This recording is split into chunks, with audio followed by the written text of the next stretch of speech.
सच्ची मेहनत के साथ कर दिखाओ कुछ ऐसा कि दुनिया करनी चाहे आपके जैसा।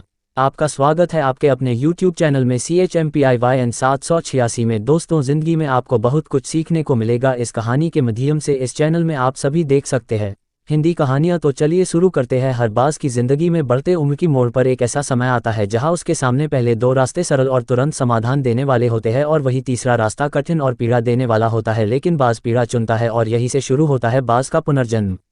हमारे ज़िंदगी में कई ऐसे मौके आते हैं जब हमें परेशानियों का सामना करना पड़ता है। कई लोग तो जीवन में संघर्ष कर आगे निकल जाते हैं और कई अपने हालातों से हार मानकर खुद को जिंदगी के हवाले कर देते हैं। ऐसे में हमारी जिंदगी और हमारा खुद का कोई वजूद नहीं रहता। दुनिया उसी को सलाम करती है जो अपने कलाम खुद लिखते हैं। सिर्फ इंसान ही नहीं, कुदरत में हर प्राणी के साथ ऐसा होता है। तो आइए जानते हैं बाज़ के जीवन से जुड़ी आश्चर्यजनक किंतु एक ऐसा सत्य जो हम सबको प्रेरणा देगा। बाज़ लगभग 70 वर्ष जीता है, परंतु अपने जीवन के 40वें वर्ष में आते आते उसे एक महत्वपूर्ण निर्णय लेना पड़ता है।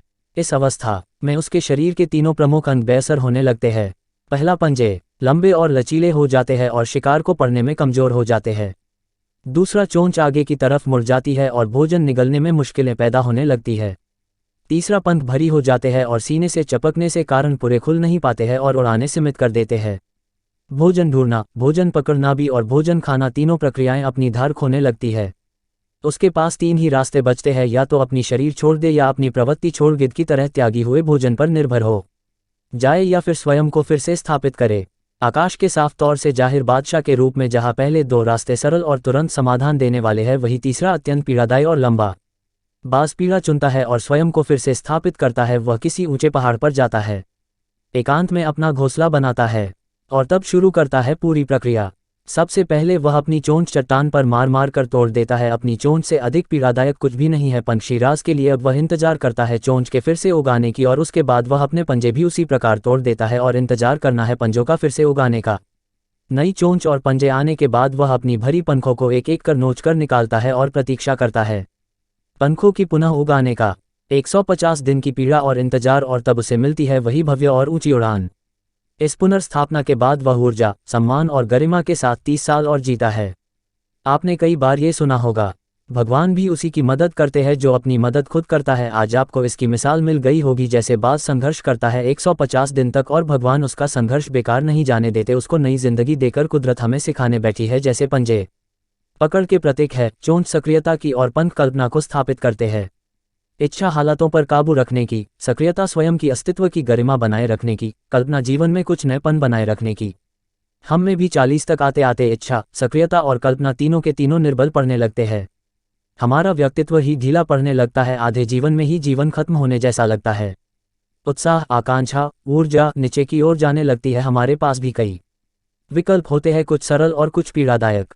हमें भी अपने जीवन के मजबूरी भरे तिलचीनेपन को त्याग कर काबू दिखाना होगा। बाज़ की पंजों की तरह हमें भी आलस पैदा करने वाली वक्र मानसिकता को त्याग कर ऊर्जा से भरी सक्रियता दिखानी होगी। बाज़ की चोंच की तरह हमें भी भूतकाल में जकड़े अस्तित्व के भारीपन को त्याग कर कल्पना की आज़ाद उड़ानें भरने होंगी। बाज़ की पंखों की तरह 150 दिन ना सही 1 माह ही बिताया जाए स्वयं को दोबारा स्थापित करने में।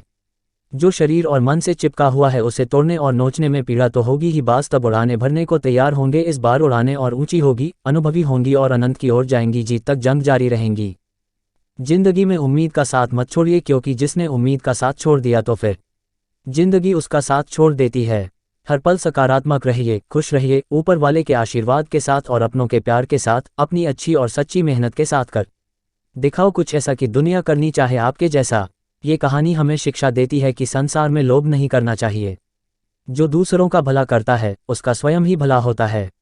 भगवान पर भरोसा। हम आपको हर वीडियो में सच्चा ज्ञान और अच्छी सीख दिखाने की पूरी कोशिश करेंगे। इन कहानियों का उद्देश्य किसी को व्यक्तिगत ठेस पहुंचाना नहीं है, बल्कि हमारा यही प्रयास है कि इन कहानियों के माध्यम से आपको कुछ सीखने को मिले और आपका मनोरंजन हो सके। अगर आप भी कहानियां सुनने के शौकीन हैं तो हमारे इस चैनल यानी चैंपियन 786 सब्सक्राइब कर लीजिए और साथ में घंटी को दबाकर ऑल, ताकि आने वाली वीडियो आपको तुरंत मिलती रहेगी। आप लोग मस्त रहिए, तंदुरुस्त रहिए। फिर मिलेंगे अगले एपिसोड।